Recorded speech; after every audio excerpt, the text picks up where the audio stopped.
嗨，大家好，我是坦平叔，今天是2025年11月19号。这一期咱们继续聊聊恒大清盘，聊聊中国的房地产。今天关于房企的消息我看很多媒体都在报道说香港楼市复苏，买家回归。大家也知道这个香港的楼市虽然跟内地楼市不能划等号但是也有参考意义。至少就是香港楼市如果稳住了，那为咱们内地的楼市企稳也创造了一个良好的外部环境。要不然那个香港楼市也是喋喋不休，那对吧？内地的楼市这个深圳、大湾区这些你也很难企稳。所以我们看看这媒体怎么报道香港楼市第一财经日报说说香港楼市复苏，买家回归，香港连续9个月新房成交破1000套。说之前做代理每天都需要释放好消息来刺激客户，但是现在不用了，客户变多，反而盘源比较紧张。李威现任香港中原地产首席营业董事，他那个董事就是业务员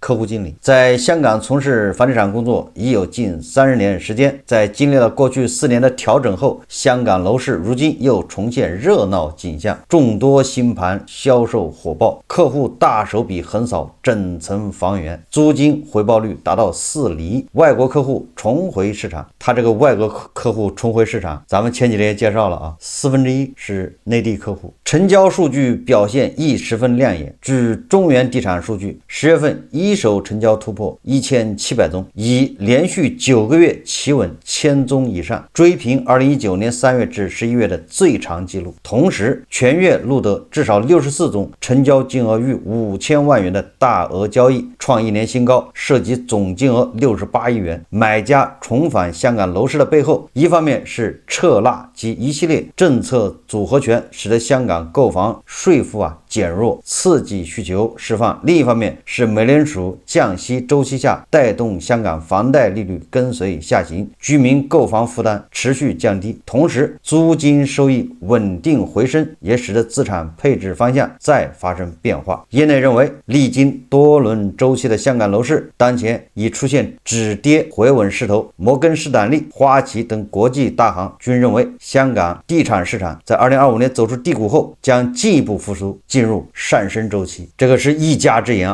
这个第一财经日报这个报道很长无论是摩根士丹利还是花旗，都是一家之言。这个香港楼市到底是回暖还是复苏，还是要反弹，还是要上升，这个应该进一步观察。这个专家分析了原因之一是因为美联储要降息，那12月份这美联储降不降息好像又打了个问号。如果不降息，那这个香港楼市连续9个月的升势是不是就戛然而止，这个也不好说所以应该做观望的。但是你看一方面是咱们内地的很多人跑到香港去买房，另外一方面呢是香港人跑内地买社保，你说这个双向奔赴这个同样还是第一财经日报报道的，说北上生活圈升级，港人开始北上贷款买保险买社保他这么说的他说周六的深圳福田街头，香港青年李尊明熟练的打开手机扫码，用新办的内地信用卡买了店里的新款球鞋。这张小小的卡片是他作为北上生活圈一员的重要凭证。有了内地信用卡，坐飞机有贵宾厅，日常支付也很方便。李尊明告诉记者如今像他这样每周北上消费的香港居民催生了新的金融需求，他们带着香港的信用记录，希望在内地获得贷款和金融服务。说这一变化正在深港两地悄然发生，越来越多的港人选择在大湾区长期居住，从消费北上升级为生活北上，进而催生了信贷、社保等全方位跨境服务需求。在2025年香港金融科技周上，香港黄联信贷亚太首席产品官透露，目前香港北上贷款需求有所提升。你看咱们不贷款对吧，消费贷贷不出去，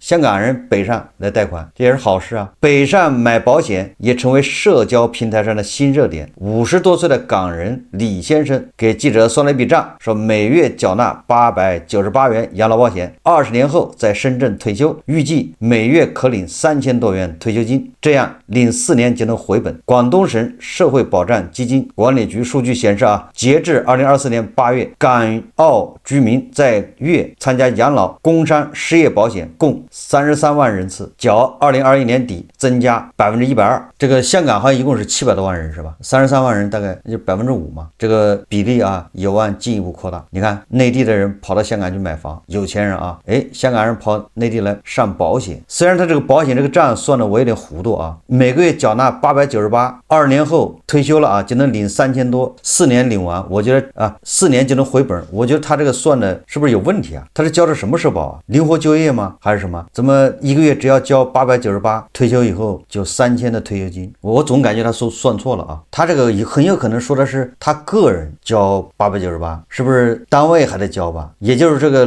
李生啊，恐怕在大湾区，在深圳什么地方上班，对吧？那单位得给他交，然后他自己再交个人部分898，我理解这样啊。那如果这样的话，那可能退休了啊，一个月领3000。如果他交的是灵活就业，就像那个送外卖，对吧？开网约车这种叫灵活就业嘛，自己交嘛，应该不是这个数。总之啊，这也是大湾区啊一个现象。我们看看深圳的楼市啊，既然香港对吧稳住了，那深圳呢？我看有媒体提供的数字啊，11月深圳楼市数据，截至18号啊，新房认购1200套，比10月增长20%，比9月下降3%。新房网签1707套，比10月增长46%，比9月增长16%。二手房网签2848套，比10月增长42%，比9月下降6%。库存可售30924套，10月末库存32788套，库存还是在增加的啊。这么看的话，10月这个深圳的楼市啊还可以，11月啊就这18天啊，就是环比还是增长，但是深圳的楼市想稳住也困难啊。刚才是一个媒体提供的深圳的这个新房环比显得还不错，但是同比啊那是暴跌啊。这个也有一个媒体啊提供11月18号重点城市住宅销量数据，它这个是15个城市啊，11月前18天新房同比下降49%，二手房同比下降26%，就是15个重点城市，其中深圳新房销量同比下降77%，这数据啊在打架呀。我们再看看这个租房市场啊，楼市稳不稳呢？先看租金能不能稳住，对吧？如果租金一直下滑，那楼市也稳不住啊，因为大家喜欢用什么租售比嘛。这个21世纪经济报道啊，说50城住宅平均租金年内跌超2%。安居客数据显示，10月全国40城租赁线上需求热度环比下降14%，一线城市中北京、上海需求降幅超8%，二线城市如天津、太原降幅超25%。58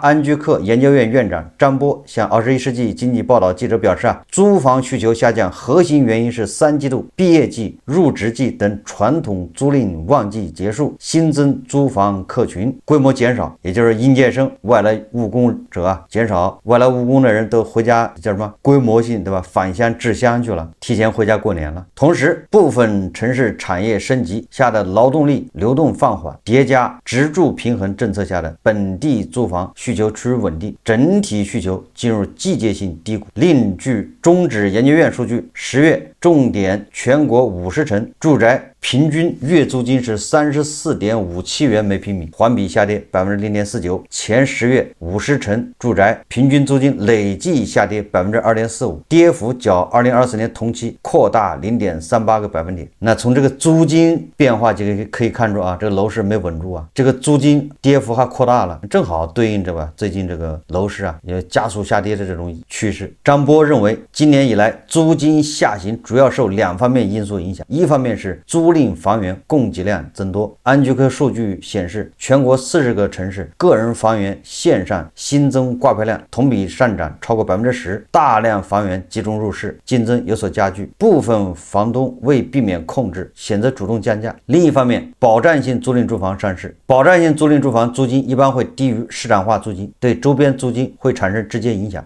加之不少保障性租赁住房品质更优，进一步拉低市场整体租金水平。随着租金水平的回落啊，租房性价比进一步凸显。另外，相较买房，租房具有门槛低、灵活度高等优势，可以快速解决新市民、青年人等群体的住房需求。这个21世纪报道啊，这个租金的趋势比去年同比是加大这个下跌的速度啊。今年前10个月租金已经下降了2.45%，所以房价跌也就没有什么稀稀奇的啊。这个刚才说的廉租房，潮新闻报道啊，过气网红城市杭州啊，说月租金400起，杭州为外来务工人员准备1291套房源，靠近地铁2公里范围内有幼儿园、小学、中学，周边有公务员，这样的房子你愿意租吗？记者刚刚从杭州市住房管理局获悉，原定受理申请时间为2025年11月4日至2025年11月21日，杭州市钱塘区稳定就业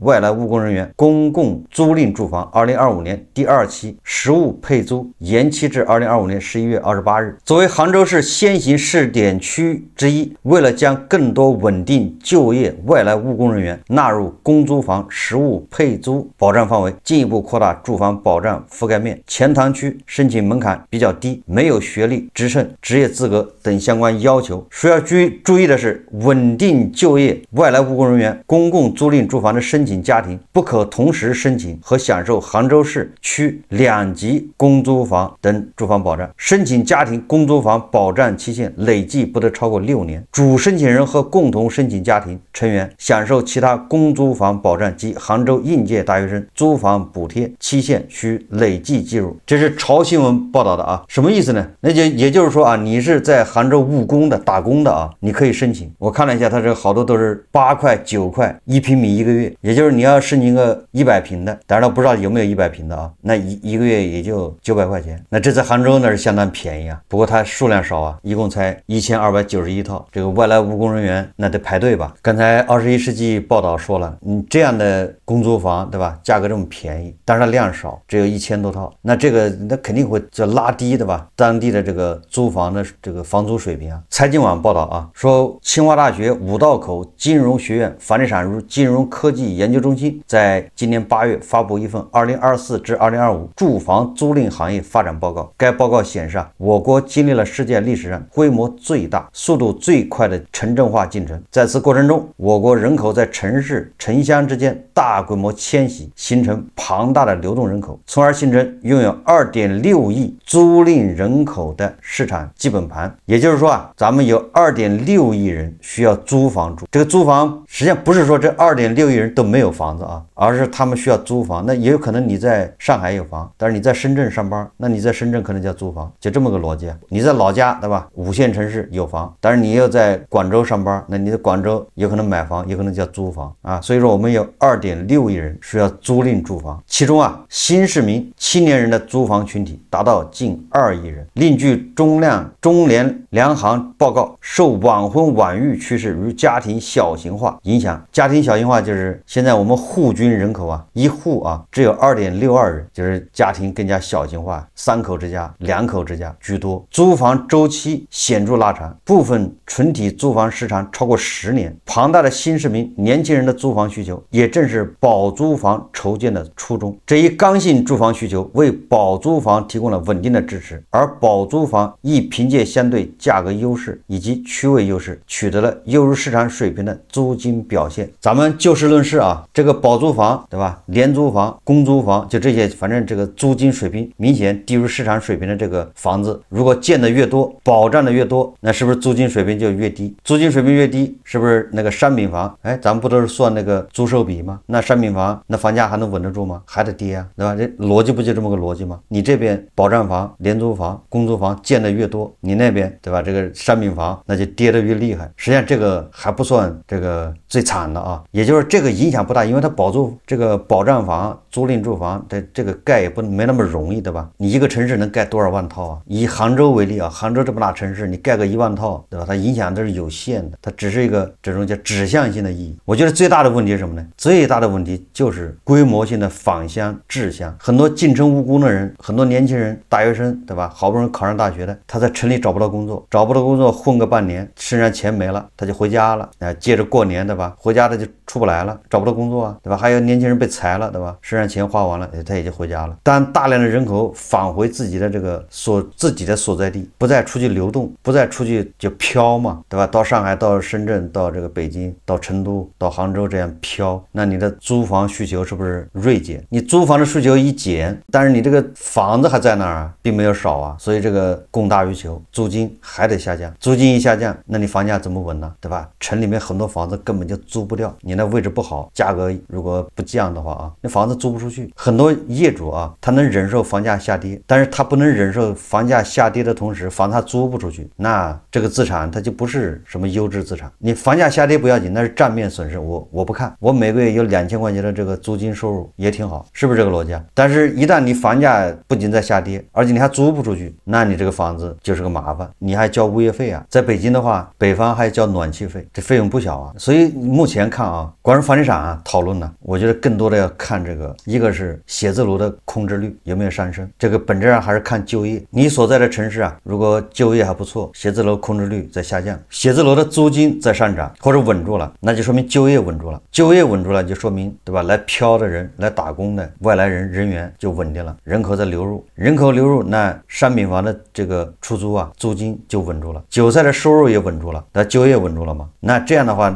楼市啊，就是商品房才有可能说稳住，否则稳不住啊。所以以我看啊，你要结合最近农村农业部防止规模性返乡滞乡，你再结合这个就业来看，我觉得这个租金啊，恐怕还要大幅下降，还要降一波啊。实际上农民工啊，这个返乡之后出不来，在去年就有了，对吧？去年有很多人，农民工本来是在工地上班，或者他搞装修的、卖建材的，这些因为受房地产低迷影响，他们原来的那个店、原来的活都没了。这些人一回家啊，一过年，本来是过完年三三两两的约着的吧，去哪儿工地上班没地方去啊，所以他们只能啊待在家里面，在家门口啊挣点事情。这个农民工已经是这样了。那接下来是那些就是考上大学的，对吧？有一定的文凭的，在城里面飘的这些人，有时候长期找不到工作，被裁失业，这批人很有可能他也要返乡。他在城里面找不到工作，他还租房住，一个月房租对吧？1000块那也不少钱了，他找不到工作啊，回家一过年恐怕就不出来了，啃老。最近网上也有很多这样的这个视频啊，在北京混不下的回东北老家了，对吧？还有什么把北京的房子这个退租，把东西打包寄回家撤了，北漂10年、北漂5年的这样的人越来越多啊，你这个房子租金它能不下降吗？所以从这方面看啊，你这楼市想稳住也非常难。界面新闻报道啊，广东佛山出台12条楼市新政，购买第2套住房可申请商转公。我看了一下它这个12条新政啊，一是加大存量土地收调供力度，第二个是严控新增商服用地供应规模和商住用地配比，第三个是优化房地产项目开工竣工实现，第四个是优化存量项目开工什么违约金核算标准，第5个是促进商服用地转型利用，第6个是优化容积率计算方式，支持好小区建设，第7个是推行分期规划核实验收和分栋首次登记，第8个是支持好物业服务好房子，第9个是加大住房公积金贷款购房支持力度，第10个加大金融支持力度，优化契税缴纳住房套数认定标准，便利境外个人购房。这个是佛山出台的这12条楼市新政，只能说明说这个工具箱的工具已经没有了。我也不知道谁看了这个东西会产生这种购房的欲望。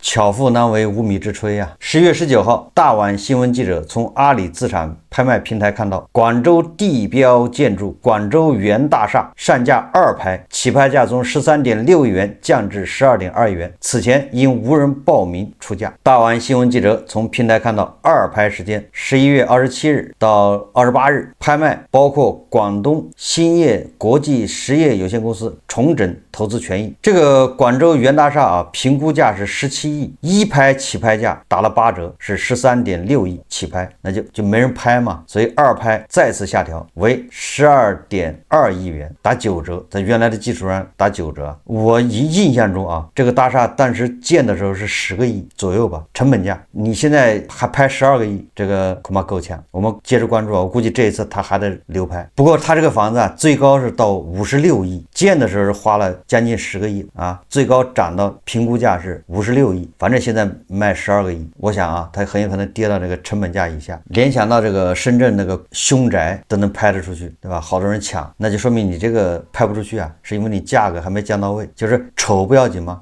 人家的凶宅都能卖得出去，丑宅卖不出去吗？他这个房子人家说外面像个铜钱，还得降啊。最后啊，我们再看一个热点话题啊，一个上海的这个小夫妻啊，也就是咱们刚才说沪漂，月薪1.7万，然后他是怎么存到100万的？大家看视频。90年35岁的我们终于存到了人生中的第一个100万。今天发了这个月的工资12000块，到手后存了1万，存款也终于到100万了。这也是我和我媳妇儿打工10来年的全部收获，给大家分享一下我们是怎么攒钱的。首先第一点就是学会消费降级，坚持自己做饭，不下馆子，不点外卖。这些年我兼职跑过滴滴，送过外卖，我更知道有些外卖全是科技与狠活，根本没法吃，所以我媳妇儿坚持自己做。第二，我们不经常买衣服，就我媳妇儿身上的这个毛衣外套，从我俩处对象就开始穿了，都穿了8、9年了。我俩夏天一人再买一双这样的拖鞋，一穿又是7、8年不坏。第三，我不抽烟不喝酒，也没有什么社交，这样1年下来就能省下一大笔开支。我觉得男的只要没有这3样坏习惯都能存到钱。第四，我媳妇儿不喝奶茶饮料，现在一杯奶茶也要10几20块，这些东西不但贵，喝起来也很不健康，看似不起眼的10几块钱，1年下来也有大几千。第五，绝对不超前消费，我们没有任何信用卡，不攀比也不跟风，并且一定要花自己能力范围之内的钱。看到楼梯口有别人不要的纸盒子，我也会攒着。买菜的空袋子，我媳妇儿也舍不得扔。其实像我和我媳妇儿这种普通人能存到钱，就是这样一点点省出来的。像今天的午餐，蒜黄炒鸡蛋配上我们自己腌的小咸菜，还有媳妇儿自己蒸的馒头，一共只花了3块多钱。所以一定要有合理的规划才能攒下钱，尤其是这2年大环境也不太好，让我们更加意识到存钱的重要性。家有余粮，心中才不慌。你们说对吗？我看这个视频下面好多评论啊，好多人都说啊，主要评论是意思就是这样的日子啊，过得我一点都不羡慕。然后还有人说啊，你这人生的意义是什么？人生短短几十年，不说大手大脚，但是也要适当的吃点好的吧。说每天吃那些我是吃不尽的。说兄弟，你虽存了100万，但我不羡慕你。人生的意义是什么？人生是用来体验的，用来感受世间美好。你是存了100万，但你也失去了好多东西。当你攒够了钱，60岁去做30岁想做的事情，其实已经没有意义了。实际上这个每个人有每个人的活法，就是这夫妻俩这做法啊，只要他自己愿意就行。他不花钱，他攒钱，钱攒的越多，他越有安全感，他有了安全感，他内心就安定，对吧？这没毛病啊，这个比他天天吃好的，对吧？用好的更能让他获得安全，这也没毛病啊。就是所以说